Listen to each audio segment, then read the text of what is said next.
이번 시간에는 연간 계획표를 어떻게 짜는지에 대해서 한번 설명을 드려보려고 해요. 일단 연간 페이지로 한번 가볼 텐데요. 우선 이 플래너를 쓰실 때 먼저 기본적으로 지금 보시면은 기본 배율로 하면 이 플래너가 이렇게 잘립니다. 일요일까지 다 한눈에 안 보이고 잘리게 돼요. 그렇기 때문에 배율을 조금 축소를 해서 보시는 게 좋고요. 크롬이시라면은 요 옆에 점점점 메뉴를 클릭하시고 글꼴 크기라는 게 있어요. 그 글꼴 크기를 적당하게 80%, 75% 원하시는 대로 줄여주셔서 일요일까지 한눈에 보일 수 있도록 요렇게 하시는 게 좋고요. 그다음에 아니면 두 번째 방법은 여기도 보시면은 확대 축소. 이 구글 스프레드시트 내에서도 확대 축소가 있어서 이 안에서 이렇게 75% 해주셔도 똑같이 동일하게 이렇게 바뀌게 됩니다. 저는 보통 여기서 하는 게 편하더라고요. 75%가 좋아서 이렇게 하고 있습니다. 그렇게 되면은 주간을 왔을 때도 이렇게 다 끝까지 보이기 때문에 이렇게 보시면 좋을 것 같고요. 그럼 이제 연간 목표 세우는 방법, 이 시트 사용법에 대해서 잠깐 설명을 드려보면 플래너 전체적으로 제가 강조하는 게 원칙이라고 하는 건데요. 이제 원칙은 뭐냐면 우리의 시간과 에너지가 굉장히 제한적이에요.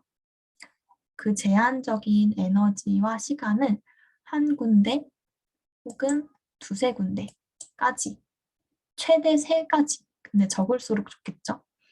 더 적은 곳에 더 중요한 곳에 더 우리한테 우리 삶에 의미 있고 소중한 곳에 시간을 집중하자는 의미로 이렇게 한해 원칙 키워드를 적게끔 되어 있어요. 그래서 저로 예를 들면은 19년도, 20년도에는 19년도에는 부동산 이론에 대해서 공부를 하는 한 해였고요. 2020년은 부동산 실전 투자, 그리고 22년은 이런 지금 보고 계시는 콘텐츠 한 해였다고 보시면 돼요. 이런 식으로 그냥 성장 아니면 뭐 성장하는 한 해였다. 이런 두루뭉실한 원식 목표보다는 좀 더 뾰족한 키워드를 담으시는 걸 추천을 드리고요. 그렇게 했을 때 그 뿌리 목표로부터 뻗어져 나오는 줄기 목표를 7가지 정도 세우시라고 이렇게 해 드렸어요. 그 칸을 드렸는데 우선순위대로 이렇게 세워 주시면 돼요.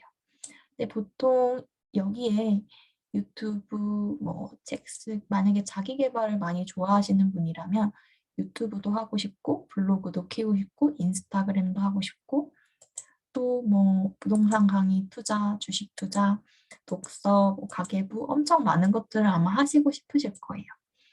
근데 그 많은 것들을 한 해에 다 이루기가 쉽지가 또 않습니다. 생각보다 빠듯해요. 그렇기 때문에 추천드리는 거는 밑에 4가지는 루틴한 목표, 그러니까 내 삶에 있어서 관리 영역으로 들어온 목표를 세워주시는 게 좋아요. 그래서 예를 들어서 근데 내 상황에 따라서 다르겠죠? 예를 들어서 내가 운동하는 게 나한테 이미 이제 조금 관리 영역에 들어온 습관이다. 조금 그래도 자연스럽게 된다라고 하면 그걸 이 관리 목표로 둬도 되지만 운동이 전혀 안 되는 사람이라던가 아니면 조금 더 도전적인 운동 목표를 가지고 있다. 예를 들어 10km 마라톤 혹은 바디 프로필 이런 도전적인 목표를 가지고 있다면 그건 이제 이런 습관 목표가 아니라 달성 목표가 되겠죠? 그래서 추천드리는 건 달성 목표는 3가지 정도만 잡아주시고요. 나머지 4가지는 이 달성 목표, 즉 이 하나의 한 해의 원칙 목표에서 뻗어져 나온 또 3가지의 중요한 목표들을 뒷받침해 줄 수 있는 멘탈과 체력을 유지시켜 줄 수 있는 그런 습관 목표로 잡아주시는 걸 추천을 드립니다. 네, 그렇게 해주시고요. 만약에 그래서 이거를 어떻게 작성을 해야 되는지 좀 감이 안 온다라고 하시면 여기 지금 요 맨 아래 보시면 숨겨져 있는 시트가 있어요. 그렇기 때문에 이덕, 사자, 짝대기 4개 하시면 모든 시트를 보실 수가 있고 지금 눈에 보이는 시트들은 검은색으로 잘 뚜렷하게 표현이 돼 있지만 이렇게 회색 음영 처리되어 있는 부분은 지금 숨기기 처리되어 있는 시트거든요. 그렇기 때문에 이 시트를 클릭해 보세요. 클릭해 보시면 제 거 예시를 넣어 놨어요. 그래서 어떤 식으로 세워야 하는지 이렇게 잘 표현이 되어 있습니다. 그래서 이걸 보시고 넣으시면 되고요. 다른 어떤 것들 다 중요하지만 이 몽땅 플래너만의 장점이자 좀 독특한 부분은 바로 이 목표를 수치화해서 적어 놓는 칸이 있다는 거예요. 그렇기 때문에 좀 더 이렇게 두리뭉실한 목표가 아니라 더 뾰족하고 내가 딱 이거를 실행할 수 있게끔 구체적인 목표로 표현이 되고요. 그렇기 때문에 이 구체적인 수치를 어디 몇 월 달에 넣을지 혹은 12개월로 꾸준히 나눠서 꾸준히 해 나갈지 이런 식으로 정하실 수가 있습니다. 근데 여기서 보시면은 세 줄이에요. 똑같은 표가 세 줄인데요.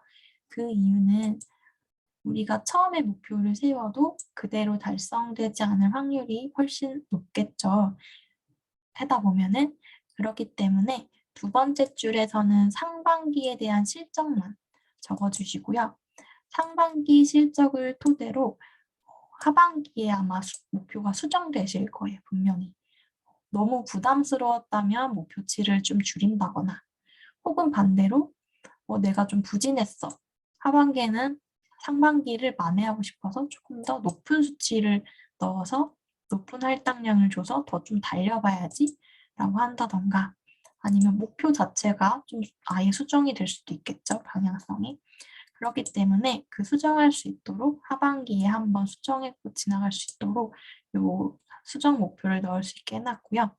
이제 마지막 줄에는 그래서 상반기 실적을 그대로 위에 걸 가져오시고 그다음에 이 옆에도 하반기 실적을 입력을 해주시면 됩니다. 그렇게 해주시면 될 것 같아요. 그래서 크게 어렵지 않으실 거고요. 여기 이제 요 수식이 다 들어가 있기 때문에 예를 들어서 제가 매일 제가 만약에 5kg 감량이라는 목표를 세웠다고 해볼게요. 언제까지? 내년 6월까지. 내년. 그리고 그럼 그걸 하기 위해서 월요일부터 금요일까지 달리기를 저녁에 1시간 하기로 했다고 해볼게요. 그러면 이제 이게 좀 어려워하시는 분들이 계신데요. 그러면 5일이고 주중 5일이고 한 달이면은 20일이겠죠. 5일 곱하기 4주니까. 그러면 한 달에 20일이니까 목표는 이렇게 지금 잘못 적었는데 목표는 이렇게 되겠죠. 목표는 이렇게 되고 이렇게 되고 그거를 정말 제가 12월까지 끝까지 해본다고 해볼게요. 그러면 연간 목표는 합해서 240이 되겠죠. 그럼 그거를 그대로 가져와 주시고요. 근데 내가 만약에 15일, 15일, 17일, 19일, 어느 달은 10일이 좀 많아가지고 저조했고 이제 여름 되니까 더워서 못했다라고 한다고 하면 이제 처음에 목표한 240일 한 해 목표보다 89일 했으니까 37% 정도 절반이 끝났을 때쯤 이렇게 달성해 가고 있다. 이런 식으로 수식이 직접 계산이 돼서 나옵니다. 그래서 그런 부분들을 쭉쭉 채워가시면 좋을 것 같아요. 그다음에 이제 특징이 이 부분, 이 실천 내용 부분은 월 단위로 기록을 해주시는 게 좋은데요. 그 이유는 뭐냐면 우리가 1년 방향성을 정해놓고 막상 1월, 2월, 3월 4월, 5월, 6월 넘어갈수록 내가 처음에 세웠던 1년 방향성은 잊어버리고 그냥 4월 되면 4월 목표 완전 또 새로 세우고 5월 되면 또 5월 목표 뭔가 색다른 거 갑자기 안 하던 뭔가 자격증 공부를 갑자기 한다던가 6월 되면 갑자기 스쿠버 다이빙을 해본다던가 이런 식으로 굉장히 뜬금없이 내가 처음에 하려고 했던 목표와 상관없는 취미 생활을 하게 돼 버립니다.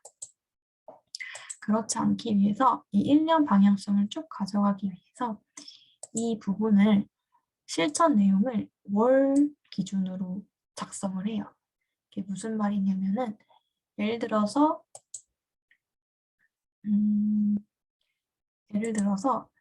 이 월금 달리기 저녁 1시간이라고 했잖아요. 그러면 이게 월 기준으로는 20일이 목표가 되는 거겠죠.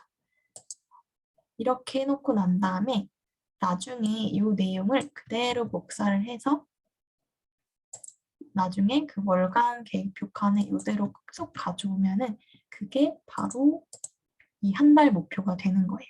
1년 방향성과 연결되어 있는 목표가 되는 거기 때문에 이 부분을 월 단위 기준으로 세워주시는 걸 추천을 드리겠습니다. 네, 여기까지 연간 목표 시트 사용 방법이었습니다.